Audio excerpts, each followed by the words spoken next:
Sejam todos muito bem-vindos a mais um debate político. Aqui é Letícia Barbosa, agradecendo a você, nossa audiência fiel, por estar aqui comigo toda terça-feira, às 8h30 da noite, no canal 8.2. E hoje, no nosso programa especial, nós estamos aqui com o pré-candidato a deputado federal e também vereador Zé Ricardo. Seja muito bem-vindo, vereador. Olha só, é uma grande satisfação, mais uma vez, estar aqui de volta, né, para poder estar tendo esse diálogo do debate político. Então, muito obrigado pelo convite. Estamos à disposição. Olha, vereador, o senhor já tem uma história, uma extensão política muito grande, muito significativa. É conhecido nas redes sociais e também pelo seu eleitorado como Zé da Kombi. E hoje está ocupando um cargo, né, uma vaga na Câmara Municipal de Manaus.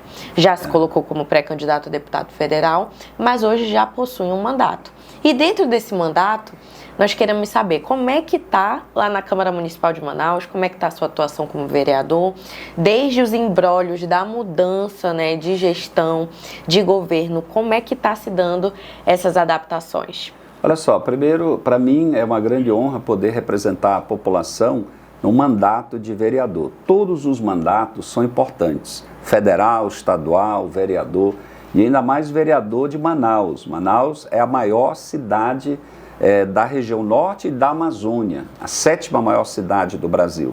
E por isso que a nossa luta pela cidade, pelo povo, pelas políticas públicas.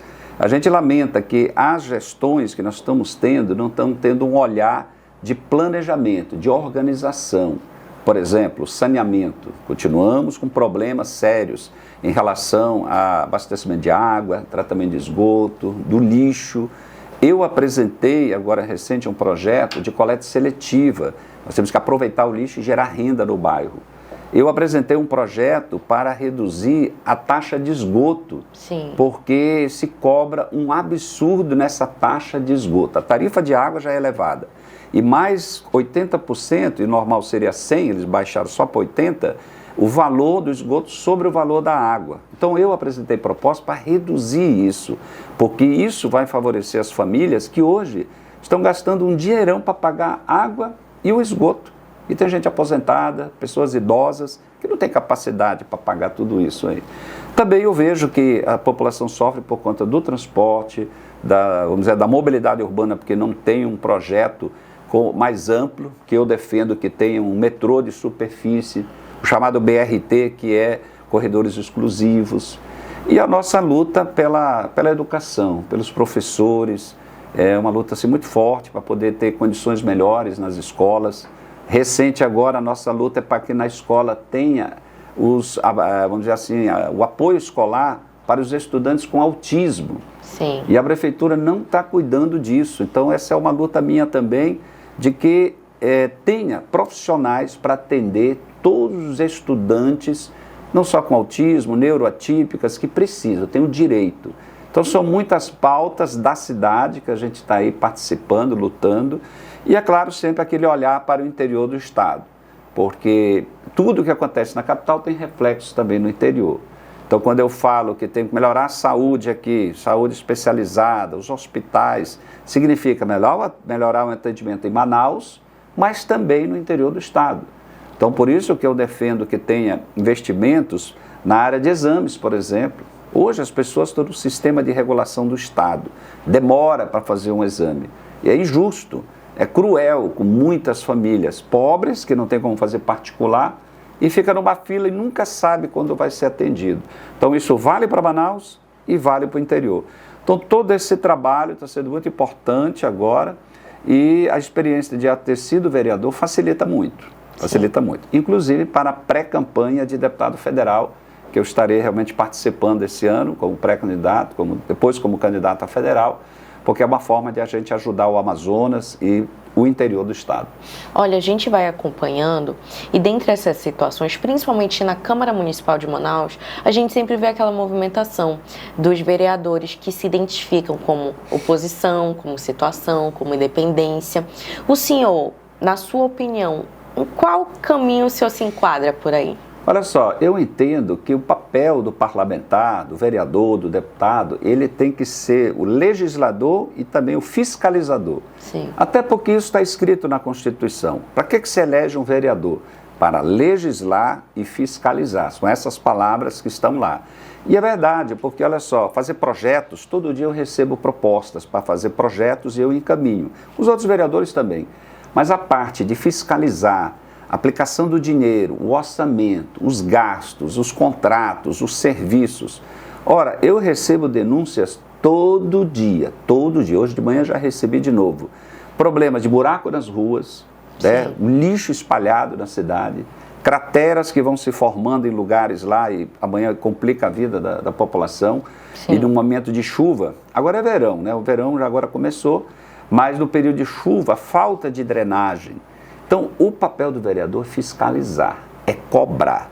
Não é para ser inimigo do prefeito. Eu não sou inimigo, eu não trabalho para isso. Meu trabalho é falar em nome do povo. E é isso, esse é o político que o povo quer. E o povo quer que o político preste contas. Por isso, eu tenho essa prática de prestar contas do trabalho. Eu aprendi com o Praciano que uma forma direta de prestar conta é conversar direto, é na praça, é no terminal, é em cima da Kombi. E é por isso que toda semana eu estou em cima da Kombi prestando conta do trabalho. E o povo vê isso, o povo quer isso, o povo quer ver o político trabalhando e dando satisfação, trazendo um retorno para a sociedade, né? Eu acho que é muito importante a gente trazer o ponto que nós estamos conversando aqui com a nossa audiência, estamos acompanhando, né, a situação da nossa cidade, do nosso estado, e aqui também é um meio da gente aproximar o político com a nossa população. Então, muitas vezes, nós recebemos no Convergente também algumas denúncias, algumas situações, e fica um questionamento. Hoje, qual a prioridade que o senhor vê para a cidade de Manaus? Qual é o nosso principal gargalo? Como nós podemos melhorar a nossa cidade? Olha só, uma cidade que não para de crescer, como é o caso de Manaus, se a gente for pegar as várias áreas de responsabilidade da prefeitura, do governo, cada uma delas tem algum assunto prioritário. Então, por exemplo, na mobilidade urbana, nós temos o trânsito está cada dia mais difícil, complicado, e acidentes, todo dia tem acidentes. E mortes, só esse final de semana morreram mais de 4 ou 5 pessoas em acidentes. Fora os acidentes que deixam a pessoa com sequelas, com problemas de saúde para a vida inteira. Então, esse é um assunto urgente, cuidar do trânsito, cuidar das ruas, fazer a manutenção correta. Tem vários acidentes que acontecem exatamente porque tem os buracos. Você tem as obras também da empresa de água e de esgoto, que cava lá os buracos na rua, não tapa direito. Então, isso causa um prejuízo, um transtorno e um perigo para muita gente. Então, essa é uma prioridade, é um assunto urgente, cuidar da mobilidade, o transporte, o trânsito, as ruas. A outra está relacionado, diria assim, essa expansão da cidade, moradia, áreas de risco, áreas que alagam, situações onde famílias acabam perdendo tudo, um período mais de chuva, de alagações também. Então a cidade tem que ser mais planejada, porque olha só, tu sabe qual é o orçamento da prefeitura? É mais de 12 bilhões de reais. Era 10 bilhões e meio, aumentou para 12. Aumentou o recurso da prefeitura, pode fazer Sim. muito mais. E a outra é na área dos serviços, como é o caso da saúde e também na área da assistência. Nós temos aí a necessidade do município ter um centro de diagnóstico. Eu defendo que o município faça um grande investimento para os exames. A pessoa vai lá na UBS, é atendida pelo clínico geral ou pelo pediatra, e aí ele passa um exame. Quando é exame de laboratório, a prefeitura encaminha e tem, às vezes, uma rapidez. Quando é exame de imagens, aí não, aí coloca no Sistema de Regulação do Estado, o SISREG, aí não tem data certa para fazer. Então, eu defendo que tenha um centro de diagnóstico de imagem do município, de grande porte, para atender, assim como a expansão, né, de unidade de maternidade, né, de pronto-socorro para a área de expansão, como é a zona norte e oeste. Então, é investimento na saúde. Então, essas coisas são urgentes para a vida da população. E é isso que nós estamos lutando e defendendo, e eu olho como uma área estratégica para a Prefeitura de Manaus e para o município, né? Muito feliz de entender melhor, né, o seu posicionamento enquanto vereador. E nós sabemos que tem uma eleição a caminho. E dentro e em virtude dessa eleição, sei que o senhor ainda vai estar no seu cargo, sei que o senhor ainda vai estar trabalhando. E nós queremos saber, até o final do ano, caso o senhor venha a ser eleito e o senhor, né, vá assumir um outro cargo, quais serão suas prioridades para serem concluídas enquanto vereador? Não, eu vejo assim, o vereador ele tem que trabalhar, e quando você está num cargo, e está cargo eletivo, você tem que trabalhar até o último minuto, até o último dia. Eu faço muito isso. Eu trabalho na Câmara, eu estou lá presente, eu não falto, eu sou um dos vereadores assim, mais presentes lá, mas não adianta só estar lá na Câmara, bater o ponto e nunca ir para a tribuna, como tem vereador que raramente você ouve alguma coisa, é um vereador só de redes sociais. E ele não está lá com o povo, ouvindo as pessoas. Então eu estou na tribuna, e é o que eu pretendo continuar, mas eu estou lá na comunidade, nas visitas, toda semana, fiscalizar a escola, fiscalizar a unidade de saúde, ir lá no bairro, ver a situação das ruas, essas denúncias que tem. Também cobrar, por exemplo, que a prefeitura tenha mais atenção às pessoas idosas. E eu estou aí também num processo que envolve discutirmos o dinheiro para favorecer os idosos. Assim, na política das mulheres, eu apresentei projetos para também enfrentamento da violência contra as mulheres. Então, tudo isso eu pretendo continuar lutando até o final. E, sendo eleito deputado federal, os mesmos assuntos nós vamos defender a nível federal, principalmente para trazer recursos para cá.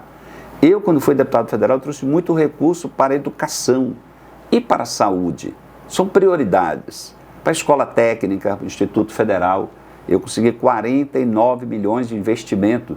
Toda a escola técnica, todo o Instituto Federal no interior tem investimento que o Zé Ricardo conseguiu. São 17 municípios, cada um deles tem lá um recurso que a gente conseguiu de emenda parlamentar, que o deputado federal pode trazer para o Amazonas. Assim como a Universidade Federal, foram 27 milhões para a Universidade Federal, uma parte em Manaus e os 5 campos do interior, para ter restaurante universitário. Também a Universidade do Estado, que nenhum deputado federal tinha colocado dinheiro para a Universidade do Estado. E nós estamos falando de mais de 30 municípios com estrutura completa da UEA. E para lá foram 24 bilhões. Todos os municípios do interior onde tem UEA, onde tem IFAM e onde tem UFAM, lá teve investimento do Zé Ricardo para ajudar os estudantes, para criar oportunidades. Então, como deputado federal, a gente tem condições de fazer tudo isso e muito mais. Por isso que nós estamos pré-candidato a federal para poder ajudar Manaus e ajudar o interior do estado. Olha, eu gostaria de muitíssimo lhe agradecer por entender um pouco mais como é que está a sua atuação na Câmara Municipal de Manaus, como é que está a sua visão, né, para a cidade de Manaus. Mas agora nós vamos entrar no quadro favorito aqui do debate político, que é o nosso jogo das cartas. Você aí, que é nosso telespectador especial, que sempre gosta, né, da polêmica que se gera a partir daqui, mas apesar de muitas pessoas entenderem de uma forma polêmica, eu sempre digo que acho muito importante o jogo das cartas, que é pra gente entender as opiniões, as uniões, alianças, divergências que podem existir entre os políticos aqui do nosso estado. Então ele convida a tirar sua primeira carta. Vamos lá, vamos pegar a primeira mesmo, né? Perfeito. E aí, o que acontece? Você pode mostrar para a nossa câmera. É o senador Eduardo Braga. O senador Eduardo Braga está já como pré-candidato à reeleição para o Senado e há pouco nós mesmos estávamos conversando aqui sobre como se daria o apoio do PT para os candidatos. E aí nós gostaríamos de entender em relação ao Senado, como é que está o apoio do PT para o Senado e também do Zé Ricardo. Ah, sim, claro. Não, primeiro o Partido dos Trabalhadores já teve uma definição no sentido de defender também, indicar um nome próprio para o Senado, que é o Marcelo Ramos. Então, um dos nomes para o Senado é o Marcelo Ramos, que nós estamos defendendo. Mas como o povo vai votar em 2 pessoas, então o partido também está em diálogos políticos com o MDB, onde é o candidato Eduardo Braga. E a tendência é ele ser esse segundo nome, né, já que vamos levar 2 nomes para a população. Então a tendência do partido é fechar com o MDB, até porque esse é um diálogo a nível de direção nacional e essa é um pouco a diretriz, dialogar aqui e construir a nível nacional para poder ter o apoio ao governo Lula. Como o Eduardo Braga já confirmou que vai apoiar, né, a reeleição do presidente Lula, então naturalmente aqui o partido também deve fechar o apoio ao nome dele para a reeleição para o Senado, além de levar o Marcelo Ramos, portanto, junto o Eduardo Braga, como sendo os 2 nomes para essa eleição. O senhor, além de político, é também um eleitor, uma pessoa assim como eu, um cidadão realmente. E dentro desse sentido, como o senhor avalia o senador enquanto a atuação parlamentar dele, de 0 a 10? Olha só, ele foi governador, já foi parlamentar local e senador. E nessa gestão agora, olhando agora mais recente, por conta do governo Lula, eu acho que foi um dos senadores mais atuantes, junto com o Omar Aziz, trazendo investimentos e benefícios para o Amazonas. Eu acho que isso vai ser avaliado pela população, todo esse desempenho dele para beneficiar o estado do Amazonas. Como o governo Lula tem um grande carinho com o Amazonas, logicamente ele facilita para todo mundo, né? Porque o Lula deu prioridade também para garantir a Zona Franca de Manaus.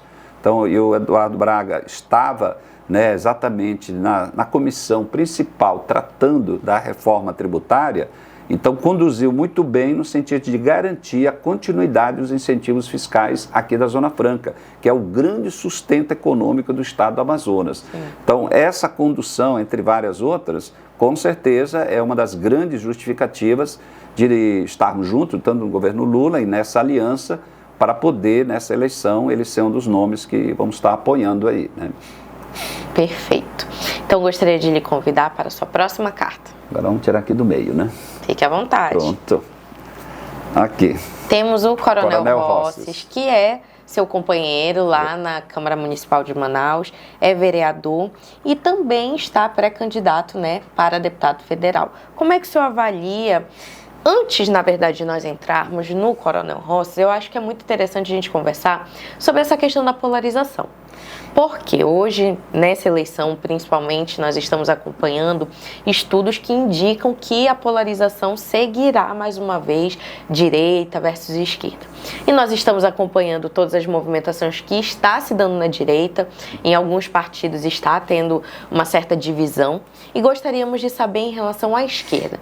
A esquerda, ela se encontra em que estado? Está unida, está desunida? Como é que está a situação dela? Olha só, no geral, a esquerda no Brasil, ela sempre foi, vamos dizer assim, a protagonista dos grandes debates e de transformações na sociedade. E lutou pela Constituição, lutando pela redemocratização e sempre apresentando nomes, que é o caso do Lula, o nome principal. Então o Lula foi candidato uma vez, 2 vezes, 3 vezes, ganhou na 4ª vez. Sim. Depois foi reeleito, aí indicou a Dilma, foi eleita, reeleita. O Lula foi perseguido, foi aprisionado injustamente com processos, tudo foi inocentado, saiu, ganhou a eleição de novo. Então a esquerda está presente na vida da população e nas melhorias de um modo geral. Então agora, esta eleição, que é a reeleição do presidente Lula, é uma avaliação daquilo que a esquerda está fazendo e, portanto, os benefícios, e uma comparação talvez ao governo passado. O governo passado de direita, de ultradireita, né, de extrema direita, foi um governo de retrocessos, de retiradas de direita. O Amazonas, por exemplo, do governo passado, só perdeu, não ganhou nada, não teve obras, não teve investimentos e ainda tinha as ameaças contra a Zona Franca de Manaus. Já no governo Lula é o contrário, investimentos, crescimento, economia, maior nível de emprego e a Zona Franca de Manaus consolidada. Então não é só de ser direita e esquerda, é assim, aquilo que já foi feito. O Lula, a esquerda, o Partido dos Trabalhadores, junto com os aliados, só trouxe coisa boa para o Brasil e para o Amazonas. Agora, o outro lado, não sei o que eles querem de projeto, não sei qual é o projeto deles, eles estão bem divididos, não tem proposta efetiva, não vejo nada de positivo que possa trazer essas candidaturas ou essa turma ainda da extrema-direita. Que, aliás, a extrema-direita é um perigo para o país. Ser de direita não é problema, é um posicionamento.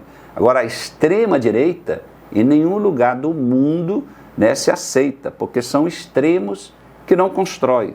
É o ódio que muitas vezes é estimulado, né, a divisão. Ora, no Brasil sempre tivemos direita, esquerda, mas nunca havia o ódio. Uma divisão que até famílias ficaram divididas. Então ela tem que ser combatida. Agora, o diálogo com a direita, com as pessoas que querem construir, desenvolver, com ideias diferentes, Isso é parte da democracia. Sim. É a essência da democracia. E é isso que a gente defende, né? Em relação ao Coronel Rosses, houve uma polêmica em relação a ele, e eu estou trazendo essa polêmica porque o senhor é um defensor dos professores e da educação. E ele teve uma polêmica relacionada ao UFAM. Ele esteve aqui no debate político e trouxe uma explicação também em relação a essa polêmica, onde ele disse que estaria ali, pois é contra a questão da doutrinação ideológica que poderia estar ocorrendo supostamente na Universidade Federal do Amazonas. Eu gostaria que o senhor opinasse em relação a esse acontecimento, porque foi um acontecimento que gerou muita repercussão, né? E que houve também sinalizações da UFAM em relação a esse acontecimento do próprio professor, que houve ali um embate com o coronel. E como é que o senhor vê essa situação, tanto de uma suposta ideologia colocada na UFAM, quanto também com essas movimentações que estão sendo feitas, tanto da direita quanto na esquerda, nas universidades do Brasil, né? Olha só, primeiro que a universidade é o lugar das ideias, é o lugar da ideologia, é o lugar do debate. É o lugar, por essência, da discussão, das ideias diferentes. Sim. Ideologia vem de ideias. Eu defendo umas ideias, outra pessoa defende outras ideias. Isso é ideologia. Agora, esse discurso, a doutrinação ideológica, nem ele sabe explicar o que é isso aí. Ou seja, é uma crítica em relação ao posicionamento, provavelmente, de quem é do campo mais da esquerda, que defende, né, a justiça social, que combate a fome. Porque ser de esquerda é lutar por direitos, né? Uma coisa positiva. Ser de direita, pelo que a gente percebe, é aquele que se acomoda, acha que está tudo bem, acha que está bom. Ele não se esforça para mudar injustiças que tem. Sim. E na universidade, eu fui lá também para defender os professores, para defender os estudantes, contra o posicionamento do vereador. Porque o vereador foi lá no sentido de intervir nas posições livres dos professores ou dos estudantes.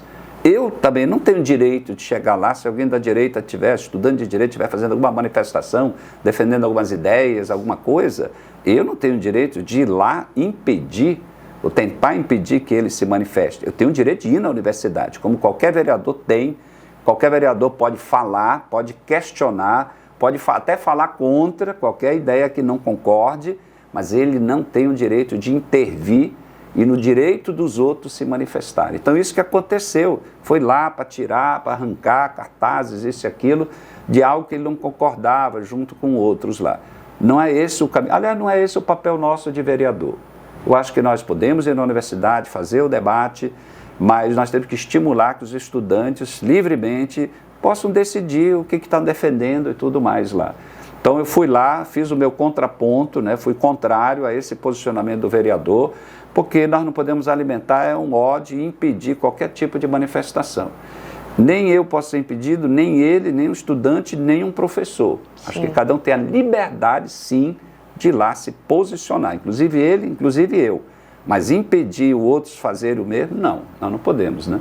Perfeito. Agora a sua próxima carta. Vamos e lá. A última. Então pronto, vamos lá. Aqui, Maria do Carmo Cefaí.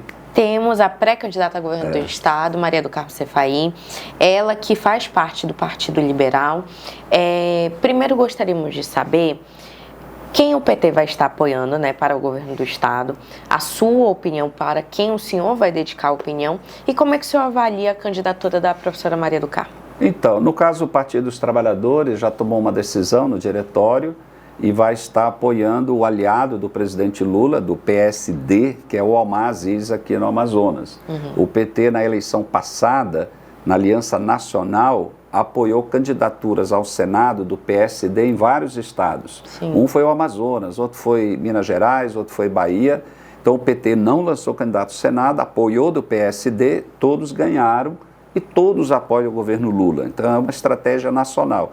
E agora, para o governo do Estado, a conversa é a mesma, no sentido de apoiar, né, o governador apoia a reeleição do presidente Lula, o PT apoia a eleição dele para o governo. Então, isso já está decidido dentro do partido. Em relação a Maria do Carmo, a empresária, que é pré-candidata, ao menos está se colocando até agora, né, eu acho assim que ela ela não tem a mesma experiência, naturalmente, né? É gestora de uma instituição de ensino, se coloca uma empresária de sucesso nessa área. É claro que ela omite o fato de que não é ela, né, que comanda mesmo a instituição, o marido dela, que é da família Lins, que são a família de irmãos que estão sempre no poder e sempre usufruíram do poder estadual, nacional, né? Tanto que o irmão do marido dela é deputado federal e está sempre apoiando quem está no governo. Um dia desse estava com o Bolsonaro, agora está com Lula, antes estava com a Dilma, antes estava com o Fernando Henrique. Então é uma turma que está acostumado a estar agarrado ao governo e receber seus benefícios. E as faculdades particulares, elas foram muito beneficiadas no período do governo Lula.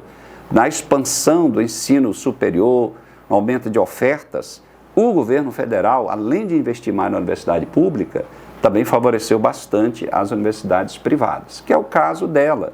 Então ela, em resumo, ela não deveria estar reclamando do Lula, ela deveria estar elogiando o Lula, agradecendo o Lula todo dia, porque a família, o empreendimento está maior, estão mais ricos graças ao Lula. Na hora que faz uma crítica, isso é até uma ingratidão de quem está aí sendo beneficiado. Então é minha crítica política. Quanto à pessoa dela, eu não tenho nada a falar, é uma pessoa, né, da nossa sociedade que está aí se dedicando, está num partido, que eu acho que até que ela está no partido errado, que ela podia estar num partido outro do campo da direita, mas não da extrema direita, porque não tem sentido estar na área da educação e estar num partido de extrema direita que mais prejudicou a educação no nosso país. Fora isso, ela tem a liberdade de ser candidata, de se posicionar, como todas as outras pessoas têm interesse na política, né?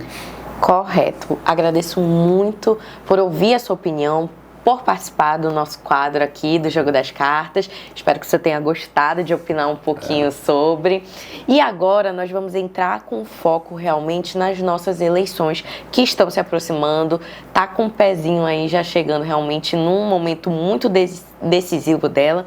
E dentro dessa situação, vamos começar falando sobre BR-319. A BR-319, principalmente nesse ano de 2026, está sendo muito falada, está sendo de bastante polêmica. E a primeira questão que eu quero lhe fazer aqui é o porquê que o senhor acredita e ao que o senhor adere o fato da BR-319 ainda não ter saído. Então, já é antigo, né, essa luta, diria assim, para que a BR-319 possa ser plenamente asfaltada, totalmente. O governo Lula, governos anteriores, junto com a Dilma, asfaltaram 200 quilômetros de Manaus, rumo a Porto Velho, e de lá para cá, uns 200 mais ou menos. E ficou essa história do meio, uns 400 e poucos quilômetros aí. Sim. Que é uma área, tem áreas indígenas, áreas de preservação, conservação, e áreas que precisaria ter os licenciamentos ambientais. Então passaram esses anos, vários governos, isso nunca foi resolvido, porque precisava de vontade política. Diziam que a Marina era contra, não aprovava. A Marina, ela é contra a devastação, mas ela já disse aqui em Manaus, né, uma das últimas vezes, que o problema não é ela, o problema não é o Ministério. Se fosse ela o problema, estava resolvido, mas ela estava fora do Ministério há 14 anos. Então não foi resolvido porque não é essa a razão. É porque faltou decisão sobre os licenciamentos, investimento e o dinheiro. Agora o presidente Lula já decidiu, não, nós vamos cuidar. O Lula esteve em Manaus, esteve lá na BR e assinou já todos os documentos de liberação para as contratações através do DENIT. Então agora a coisa anda. Claro que tem que ter recursos, já foi garantido para esse ano, mas tem que ter para o ano que vem, para que ao começar não pare a recuperação. Então é uma grande conquista do governo Lula, por isso que eu estou também com o Lula, né? Eu sou pré-candidato a federal, exatamente para ajudar o Lula a encaminhar projetos como esse, da BR-319, investimentos, por exemplo, também no Polo Naval, que ele fez quando ele chegou aqui. E eu sou economista, então é uma área que eu acompanho muito. Então, uma vez como deputado federal, a gente tem como acompanhar de perto todos esses investimentos, cobrar a liberação mais rápida, para que isso gere emprego aqui em Manaus e no interior do estado, muitos municípios do interior. Então a BR-319, agora com a decisão do Lula, agora a coisa anda, agora vai. Ótimo. E olha, um ponto que a gente também vem acompanhando, são também muito relacionados com a questão da economia do nosso estado, é uma outra medida econômica que vai além da Zona Franca de Manaus. E aí, dentro desse ponto, não excluindo a Zona Franca de Manaus, porque é muito importante, o senhor, caso venha se tornar deputado federal, o que o senhor propõe, como o senhor avalia um novo método econômico aqui para o estado do Amazonas? Olha só, talvez não tenha grandes novidades, nós temos que colocar em prática muita coisa que já foi debatida e proposta por estudiosos, encontros, programas de governo. Por exemplo, nós temos que desenvolver o interior do estado, Sim. Então essa é uma prioridade. A Zona Franca de Manaus está consolidada, graças ao Lula. E aí os incentivos estão valendo até 2073 e só a Amazonas pode conceder incentivo. E isso, o resultado disso é recursos, por exemplo, de P&D, Pesquisa e Desenvolvimento. Nós estamos falando de 2, 3 ou mais bilhões por ano de um recurso que tem que ser investido no Amazonas. E hoje está muito ligado ao polo industrial. Então, uma das lutas é que esse recurso vá para investimentos em segmentos que geram emprego no interior do estado. E as áreas, turismo, por exemplo, produção de alimentos, turismo ele não tem grande impacto ambiental, mas você tem que criar infraestrutura, o olhar para o interior. Todo mundo quer conhecer a Amazônia, todo mundo quer conhecer a Amazônia, todo mundo quer conhecer as águas, os rios, a floresta, os povos indígenas. Essa é uma prioridade que eu vou batalhar. A outra é a produção de alimentos. Sim. Nós compramos muito alimento de fora, então produzir alimentos, investir na agricultura familiar, aumentar essa oferta de alimento mais barato. Nós temos que industrializar aqui peixe, botar numa lata e vender fora também. O açaí, que é um exemplo para a grande produtora, Amazonas também já é grande, mas cuidar de essa cadeia produtiva do açaí, desde lá de Codajás, Anuri, de cada município, a coisa lá ter fábricas e gerar emprego lá. Eu defendo que toda essa turma que é formada no Instituto Federal, Universidade Federal do Interior e também a UEA, todos os cursos dessa área, todo mundo seja contratado para ser técnico, para dar assessoria. Então, assim, eu tenho vários projetos que beneficiam geração de emprego, trabalho, renda, no interior e na capital, além da história da Zona Franca. Então, são dois segmentos, a área do turismo, a área da produção de alimentos. Mas aí eu podia falar de minérios, que não é a minha área, nessa produção de beneficiamento, né, de gás, isso e aquilo. E tem a área da biodiversidade, que aí você tem que investir esse dinheiro do P&D, Pesquisa e Desenvolvimento. Esses bilhões têm que ir para essa área, para você produzir medicamentos, produzir muita coisa a partir dos princípios ativos da nossa floresta, da biodiversidade. Então, se pegar bem, são 3 segmentos assim que é viável, tem condições, já tem muita coisa pesquisada, avançada que podemos fazer. Só a Embrapa tem 20 a 30 produtos na área de alimentos desenvolvidos para aumentar a produtividade, aumentar a quantidade e melhorar a renda de quem produz. Tudo isso eu já acompanhei e uma vez eleito deputado federal, nós vamos colocar em prática para poder ajudar o desenvolvimento do estado do Amazonas. Olha, infelizmente nossa entrevista está chegando ao final, nosso papo está maravilhoso, mas eu espero que quando a eleição de fato começar, o senhor possa retornar aqui enquanto candidato de fato para poder termos um outro tipo de conversa. Esse momento ele é muito importante para que a gente possa aproximar os seus pensamentos da nossa audiência. Desde já agradeço a sua participação aqui, mas antes de finalizarmos eu quero lhe pedir que deixe uma mensagem, um pedido para os nossos jovens que vão ter a oportunidade do primeiro voto nessas eleições de 2026. Muito bem. Bom, primeiro, obrigado pela oportunidade da gente poder estar aqui conversando com você, falando da política. E a política, eu digo sempre para os jovens, um dia desse eu dei uma palestra na universidade e também numa comunidade, falando exatamente sobre a política. A política, ela é necessária, ela é parte da nossa vida. Mesmo que a gente ache, não tenho nada a ver com a política, mas todas as decisões políticas, elas afetam a vida de todo mundo, e principalmente dos jovens.